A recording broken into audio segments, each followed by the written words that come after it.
And here we are, this wonderful event. And I bring to you today an interesting perspective. Is the world upside down? All of us have been struggling to make sense of so many different things that have been going on in our lives. In the world, in the past century, in the past decade, and even in this past year, we have seen earthquakes, hurricanes, tsunamis, raging wildfires, drought. We have seen, obviously, a pandemic that we have not seen for over 100 years. Suicide rates have been higher than ever before, and the polarization and discord amongst people, among citizens of their own countries, has never been higher either. And many of us have been wondering, puzzled, why things are this way. Why does the world seem upside down? The future was supposed to bring us comfort and peace, and yet here we are, struggling to find a way to navigate our lives, worried that the world might be going in a different direction than we would have ever witnessed. And we do need a new perspective. We need a new perspective to understand what is going on and to shift the way we think about our lives, our role in this planet, in the universe, and how to make this a better journey for all of us. But where can we find this new perspective? How can we think about things differently to help us redirect our minds and our hearts towards a better way of being? For that, I want to invite Carl Sagan and the Voyager spaceship that was launched in 1977 to give us photos of the universe around us in ways that we had never seen. And it's a fascinating story because Voyager can give us perspective on who we are and how we ought to live.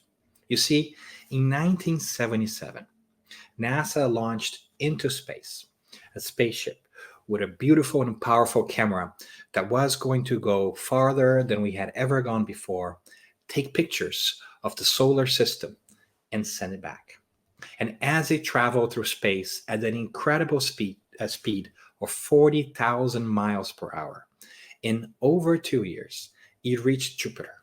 And 1 year longer, in 1980, it reached Saturn and sent us back incredible pictures of those two incredible planets. But Voyager was only planned to last until then. So the scientists were surprised when still Voyager was in good shape, and they debated what else they could do. And among those voices, Carl Sagan, the famous astronomer, argued that perhaps Voyager could continue to travel but turn itself around so that as it hurled to space in its ever moving forward path, it could look back at Earth and take a picture of what Earth would look like in the universe. It would have been, and indeed was, after much deliberation, the first picture that we have ever gotten of Earth in context in the universe. It took 10 years from 1980 to convince NASA to do this. But in 1990, we finally got a picture that traveled through us again at 40,000 miles per hour to reach us over 5.5 hours later that showed Earth in context of the universe. And Sagan labeled this picture a pale blue dot. And the pale blue dot is an incredible, incredible self-portrayal of our planet Earth. And here it is. Here we are. Can you even see it? In that speck of light, in that small little dot out there in the galaxy, we saw Earth. And it's an incredible portrayal because it gives us incredible perspective. And Sagan invited us to think about differently, and he says, consider that dot. That's here. That's home. That's us. On it, everyone you love, everyone you know, everyone you ever heard of, every human being who ever was, lived out their lives.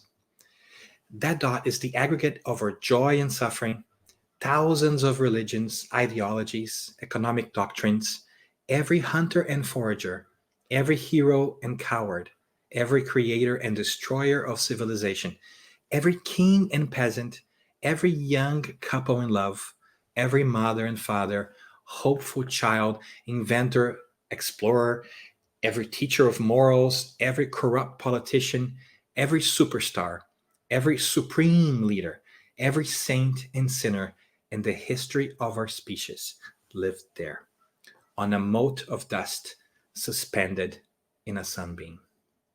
The earth is a very small stage in a vast comic arena.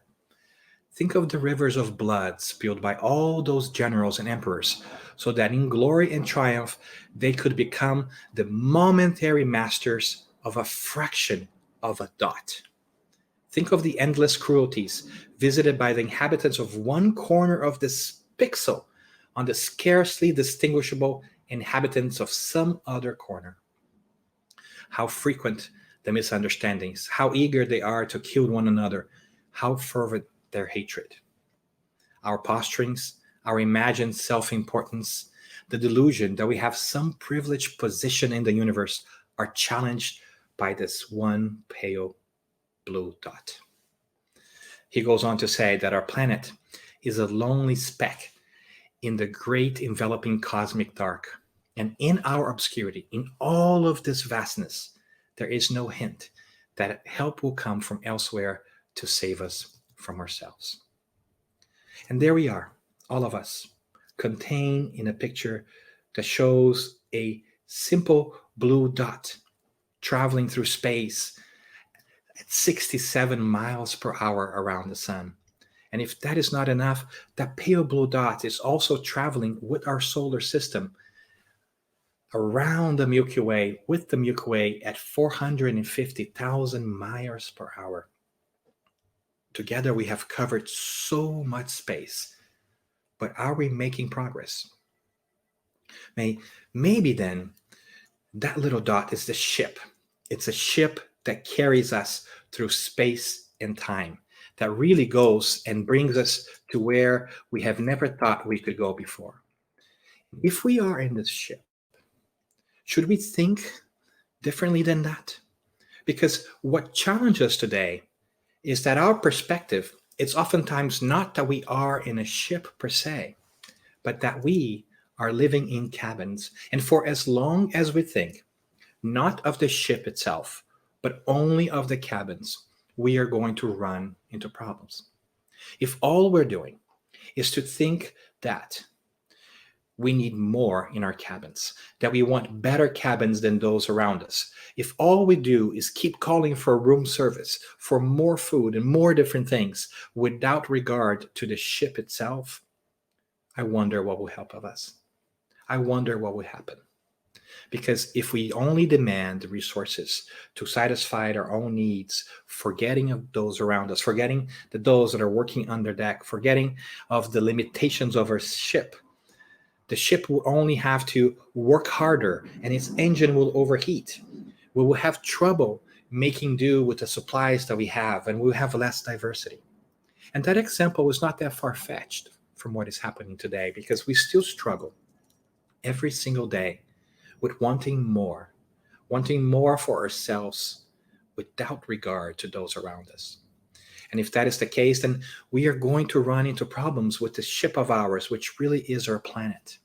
We are going to overheat the engines, demanding more, that it go faster, that it give us more. And we are beginning to see that with climate change. We are beginning to see that we have a sustainability issue.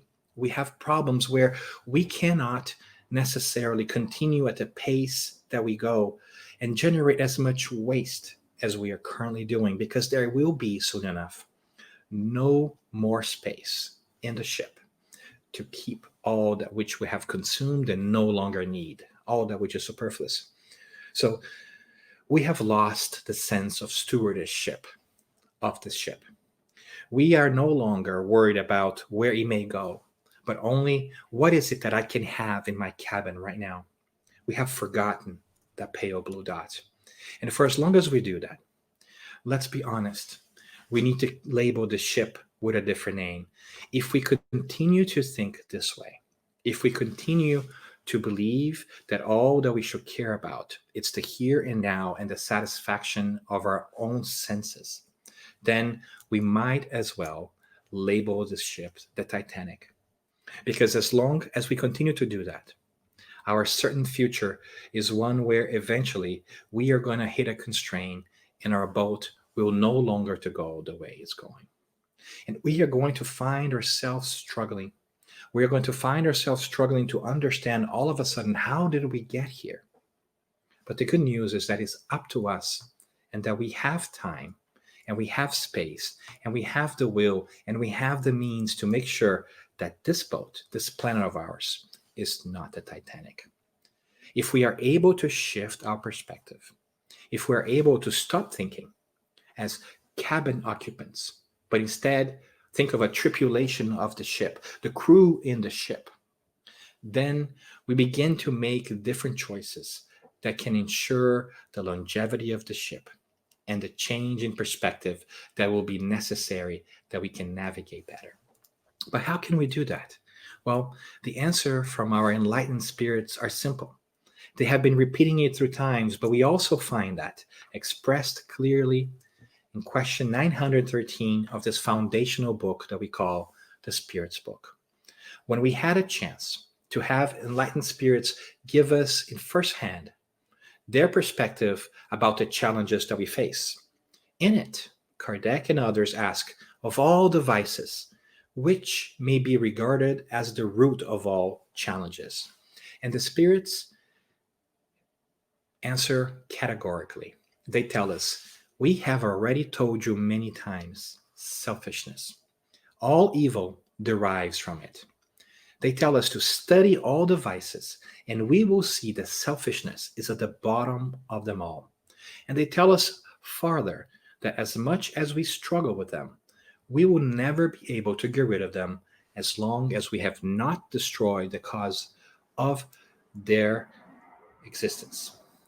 If we have not withdrawn the plant by its roots, it will grow again.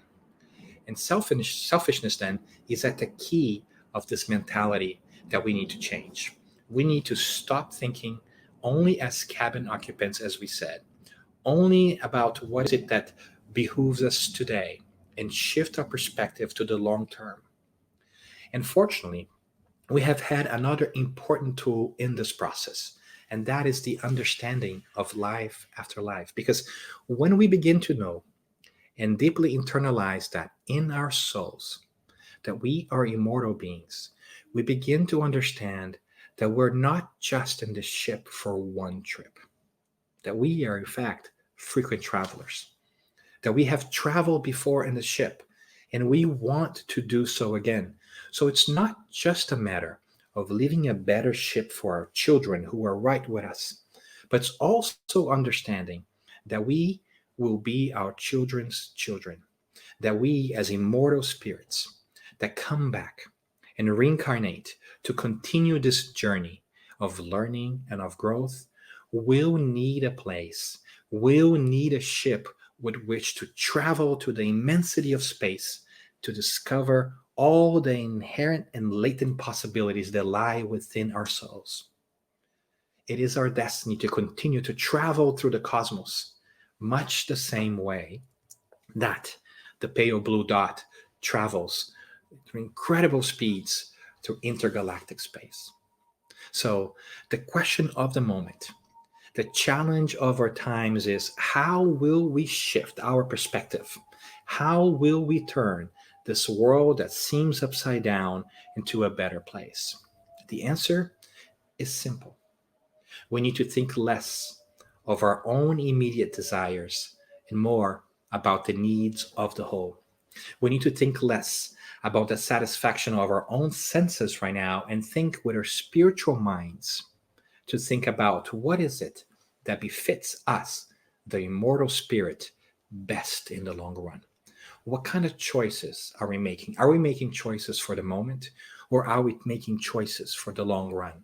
Are we making choices that speak to just our satisfaction of our flesh, or are we thinking about choices that truly build on the growth of our spirit?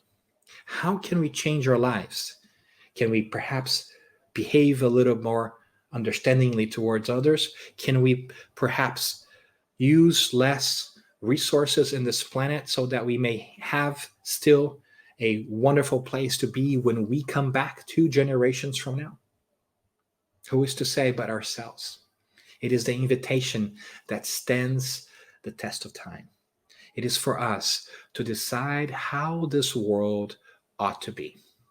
It is time for us to take away from our self-centered perspective and think not as cabins, but as ships, not as just people, but as a humanity, not just as a person, but as an immortal spirit traveling through the immensity of time and space. It is us in the blue pale dot. It is us out there traveling, and we have not yet even discovered a tiny fraction of our possibilities. And so, to continue on our journey, we ought to change our minds. We ought to change our perspectives. That is the invitation of the moment, to change the way we see the world so that the world can change. Not blame others, not point fingers at those who perhaps are not behaving the way we would like them to, but to adopt ourselves the changes that we want to see so that we can ensure not only the longevity of this planet, but that we also may have a vehicle in which we may continue to learn. And if that is not enough, then we certainly may remember that the helm of everything is the Creator. And if we do not make the necessary changes will be made for us. So let's leverage this time.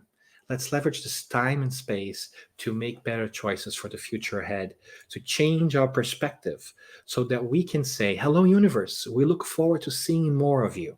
That us, fellow travelers on the 3rd planet from the sun in the Milky Way, are planning to continue to go forward through the eons of time ahead of us, to grow in the millennia to come in a beautiful, wonderful, pale blue dot navigating through space. It's up to us, friends. And so the question that we end with is, what are we going to do today to enforce the future? What are we going to change today in ourselves to make sure that all of us have a better tomorrow?